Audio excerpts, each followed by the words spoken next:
Welcome back to The Explainer. I am absolutely thrilled you're joining us today, because we're going to unpack a truly incredible story. We're looking at a fascinating historical analysis that explores how a powerful, transformative vision managed to survive the ultimate stress test. Today, we're diving into the enduring legacy of Chhatrapati Shivaji Maharaj. We'll trace exactly how his dream of Swarajya, or self-rule, didn't just survive after his time, but actively flourished. If you're into understanding how brilliant systems and strong values outlast their creators, well, you are definitely in the right place. Our starting point today takes us back more than 3 centuries to a very specific and quite somber moment in time. April 3rd, 1680, at the imposing Raigad Fort. This exact date marks the passing of Chhatrapati Shivaji Maharaj. It was, of course, the end of an extraordinary, defining life that totally shaped the Indian subcontinent. But, as our source material makes very clear, while this marked the end of his physical life, it absolutely did not mark the end of his dream of Swarajya. And that brings us to a massive, really high-stakes historical problem. Just think about it for a second. How does a kingdom actually survive the sudden loss of its visionary founder?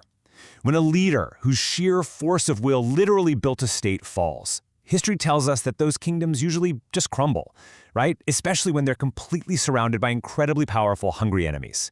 It's basically the ultimate dramatic hook. What happens to Swarajya now? Well, the events that follow map out a phenomenal historical arc, a real phoenix story. In 1680, this immense, heavy responsibility of succession falls right onto his eldest son, Sambhaji Maharaj. He steps up and immediately faces the monumental task of defending the kingdom against none other than the massive Mughal Empire, led by Emperor Aurangzeb. But the Marathas don't just hold the line through sheer willpower. They actually utilize the resilient frameworks left behind to wage a grinding, decades-long defense. And then, over the next century, that defense turns into an incredible offensive. By the 18th century, the Maratha Empire expands across large parts of the Indian subcontinent, becoming one of the absolute most influential and dominant powers of the era. Okay, let's dive into this. Securing the Swarajya dream, the ironclad blueprint. Exactly why didn't the kingdom collapse? The source reveals a meticulously crafted survival plan built on 3 key pillars. First, a self-sustaining administration that could just function without him having to micromanage everything. Second, a highly disciplined military organization. And third, a formidable physical defensive network of forts. What makes this so effective is the synergy between these 3 elements. The efficient administration funded and supplied the military manned the defensive network, and the forts protected the administrative hubs. This was not just luck. Even though Shivaji Maharaj was no longer alive, it was this exact, integrated system that continued to shield and protect the Maratha state. And we're not just talking about abstract strategies here. We're talking about massive physical strongholds, essential forts like Raigad, Sinhagad, Pratapgad, Torna, and Sindhudurg. These weren't just buildings. They were architectural marvels perched on unforgiving, treacherous terrain, acting as the geographical anchors of the Maratha defense. Take Sindhudurg, for example. Built right on a rocky island in the Arabian Sea, it was specifically engineered to withstand pounding waves and enemy artillery alike. The sheer logistical feat of constructing and maintaining these fortresses created a web of defense that proved nearly impossible for invading armies to dismantle. And honestly, what's amazing is that today, these strongholds still stand as towering physical reminders of his absolute determination. Let's transition over to a new phase, a blueprint for governance beyond the battlefield. Because to truly understand this legacy, we have to recognize that Shivaji Maharaj wasn't just a fearless warrior. He was an exceptional administrator who cared deeply about the day-to-day welfare of his people. And this brilliantly illustrates the core pillars of his governance. Let's break it down. Economically, he protected trade routes and actively encouraged agriculture. The source details how he provided loans to farmers during droughts and made sure taxation was tied to actual crop yields rather than fixed, punishing rates. In terms of values, his rule was completely grounded in strict justice, discipline, and a really profound respect for different communities and beliefs. But his administrative reforms? They're perhaps the most striking. He actively replaced hereditary land grants with a system that promoted efficiency, merit, and strict accountability. Officials were paid in cash rather than land to prevent them from becoming local tyrants. Just think about how remarkable that is. A 17th century leader implementing a centralized system of merit and accountability that mirrors exactly what modern organizations strive for today. And just when you think you've got a grasp on his strategic capabilities on land, the source material highlights another incredibly surprising historical fact.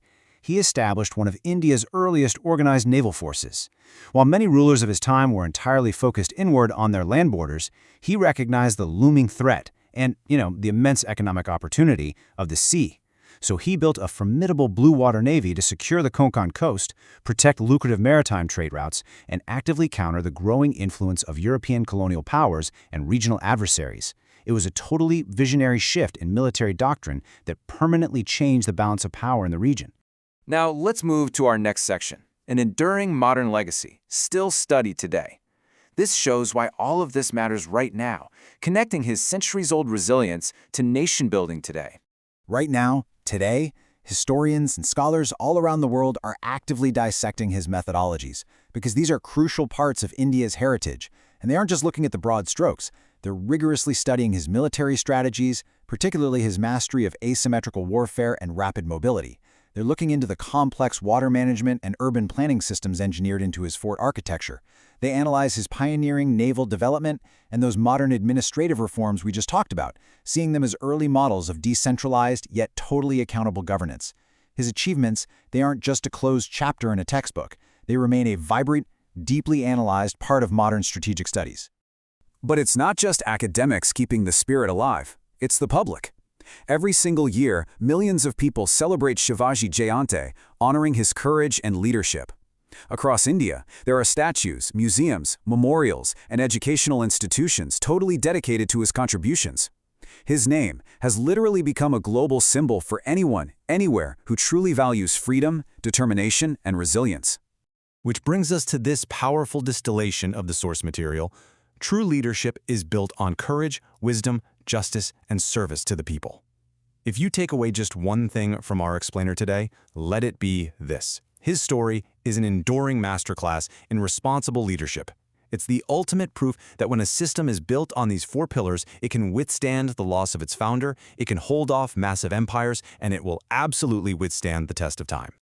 So, I want to leave you with a question to really chew on.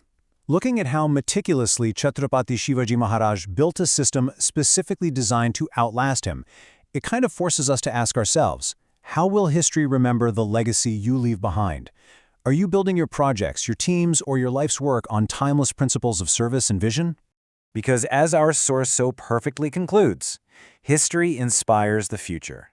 His story is not just history. It is a living, breathing legacy. Thank you so much for engaging with this explainer today. Keep learning, keep building, and we'll see you next time.